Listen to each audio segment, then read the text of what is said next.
Hello, I'm Noah Elkreef, and today I'm gonna show you how to see new romantic partners more clearly. So, what do I mean by that? Basically, it is very, very common that when we meet someone new, that we can project that they're so amazing, they're so wonderful, they're perfect for us, they're great in every way, and this can last days or weeks or even months before we realize they're not perfect in every way, before we realize they're not the right fit for us, before we realize they're mean or disrespectful or they don't treat us the way we deserve or any of these types of things. And it can be a painful process when we keep entering into relationships or dating or whatever the case may be, and we have such high hopes for it, high expectations of it, thinking they're so great. And then when it turns out that they're not right for us, it can be really sad, disappointing, and it can be hurtful. Either hurtful for ourselves because they didn't treat us the way that we deserve, or it can be hurtful for them when we tell them we don't want to be with them. So this video is meant to make that process much simpler and easier, that earlier on, maybe from the beginning or maybe after a few days, you can see way, way more clearly who the person is in front of you, how they are, what they are. So I'm going to share with you three different ways or three different sort of exercises and tactics to help you unravel the reasons why you're not seeing people clearly, particularly romantic interest clearly. And while it's the intention behind this video is to help you for new partners, new relationships, if you're already in a relationship, this can absolutely help you as well to see your partner more clearly. Yeah, so let's go ahead and do it. So the first reason why we can't see our partner clearly is because we cannot see our mother or father clearly. So any blind spots you have in seeing your mother will be a blind spot you have in seeing the truth and the qualities of a girlfriend. Any blind spots you have in seeing your father will be a blind spot you have in seeing men, boyfriends, husbands, dating, romantic interests. Because what happens is if you don't really know your mother, if you think your mother is super kind, but actually she's quite mean and disrespectful, this blind spot of not seeing her truth will then transform or be sort of transposed into a projection of a woman in front of you, thinking they're so kind, but actually they're quite unkind in a different way. So what I invite you to do now is to close your eyes. And I want you to look at, if you're interested in men, look at your father. If you're interested in women romantically, look at your mother. And I want you to try to see them as clearly as you can, not as a mother, but as a human, as a woman, as a man, or as a wife and as a husband. Yeah, your mother is a wife, your mother is a woman, not just a mother. And I want you to really see her qualities that aren't ideal. Right? So, or your father, and really see their qualities. So, for example, how do they relate to their emotions? Do they take responsibility for their emotions, or do they blame it on others? How do they relate to their emotions? Do they hide from them and suppress them, or are they able to express them? How do they relate to specific emotions? How do they relate to loneliness? Can they acknowledge it, feel it, heal it? Or do they look for someone else to comfort them, to get away from it? How do they relate to intimacy and closeness? Are they someone who allows people in close? Or do they push people away? Are they open-hearted? Or are they shut down from all the trauma and pain from a lifetime of not nice experiences? And I'm doing this quite quickly and maybe too quick, but You can pause the video if you need to. It can be painful to see the non-ideal qualities, the painful qualities in our parents.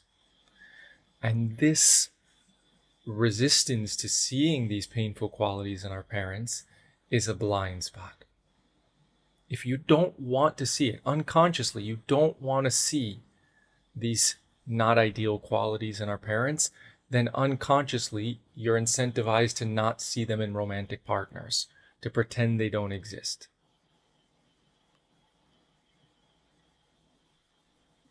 So consider the types of qualities you want in a romantic partner, or the themes of qualities that you've had in romantic partners that you don't like, that have surprised you, that were unexpected.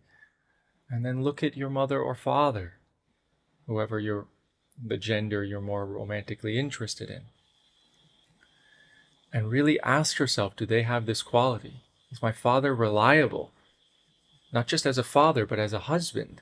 Was he reliable? Was he emotionally present? Was he stable?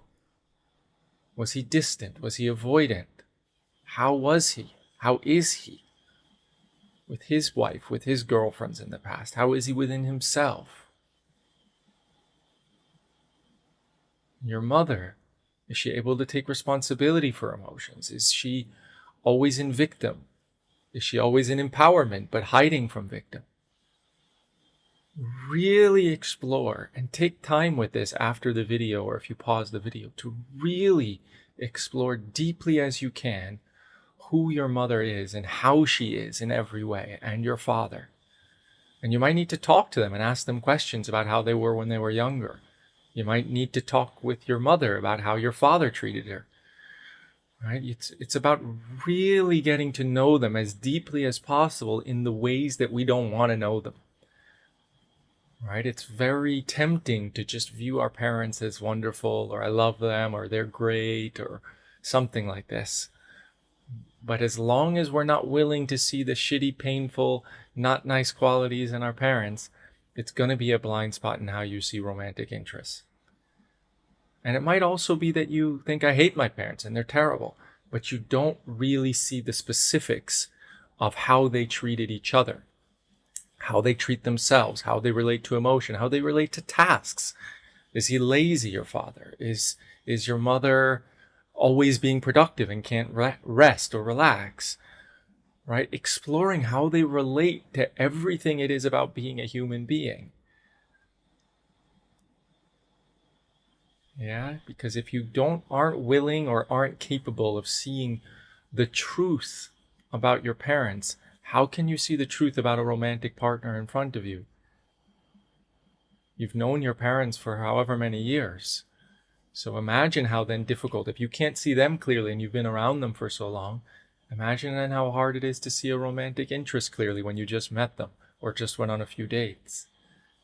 The more clearly you see your parent, the more clearly you see your romantic partner. So do this on your own and explore. The second thing is also about incentives. Everything is about incentives. So if we are incentivized, how do I say this? I'll just give you the example. So if I really, really want to be married and I think it's the greatest thing in the world, okay, then when I meet someone, I'm hoping that they can be marriage material.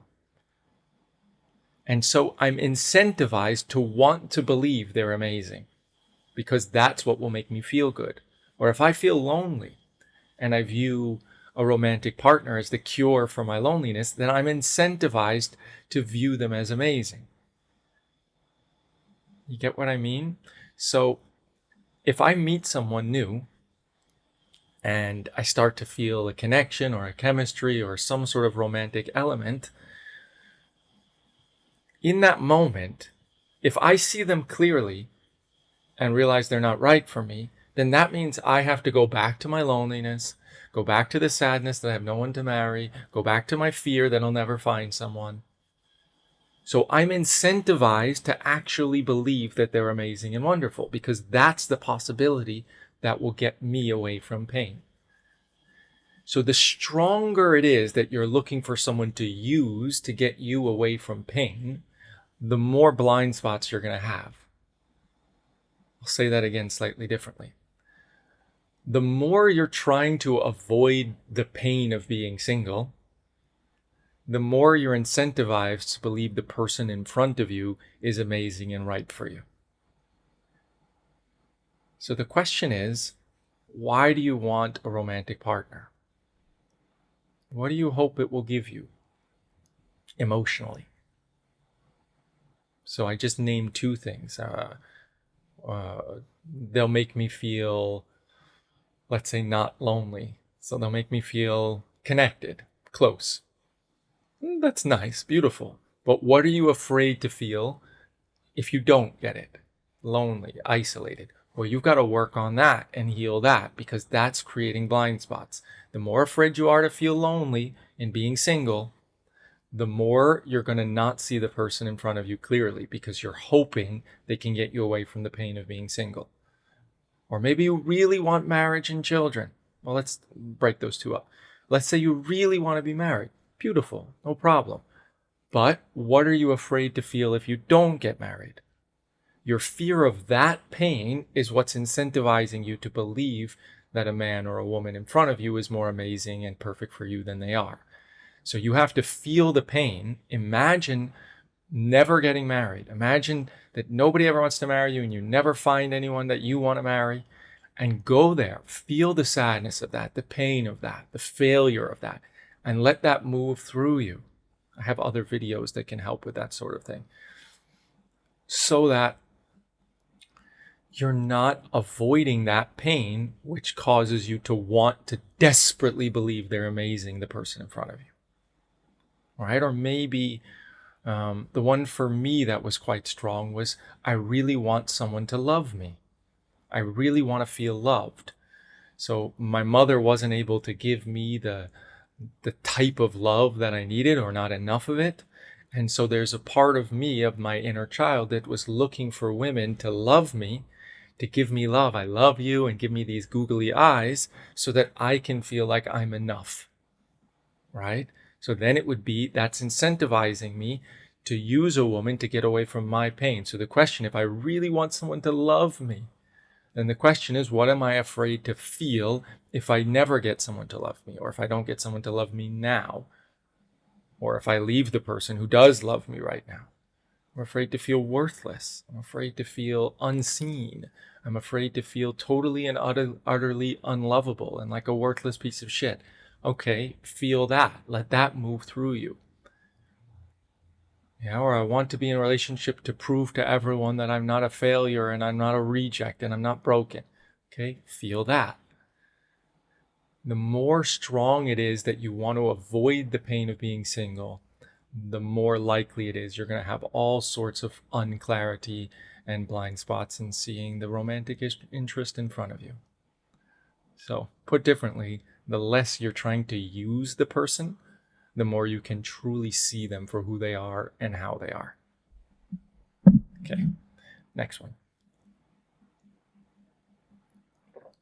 So the last one is about blind spots in yourself. So anytime you're unable to acknowledge something about yourself, it's much more likely you're not going to be able to acknowledge that in someone in front of you. So if I can't acknowledge that I feel like a victim, so maybe I'm always running around, I'm empowered, I can do it, whatever, but I'm suppressing and not acknowledging that a part of me feels like a failure and that I can't do it. So when someone's in front of you and they seem like they've got their shit together and they're powerful and successful and they can do everything, you're not going to be able to see that they're hiding this sort of victim, worthless, inadequate feeling if you can't see it in yourself. There's a chance you can see it in others and not in yourself. But if you can't see it in yourself, it's going to be much harder to see it in others, right? What they're hiding from you, what they're pretending, particularly. Yeah, so you might, and so in this example, what I would ask you to do is to maybe close your eyes and ask yourself, what are some themes of why you've had to leave romantic partners in the past? Or some themes about qualities of romantic partners that you didn't like? And then ask yourself really honestly, and it can be super confronting, which is why we don't want to see it. Do I have that quality in me? So maybe the other person is always emotionally avoidant, and you think you're really emotionally mature and whatever. But really ask yourself, am I avoiding my pain? Am I avoiding my emotions? Maybe even I'm involved in healing and self-help, but am I doing it because I hate my emotions? Or am I doing it out of love for myself and kindness for myself?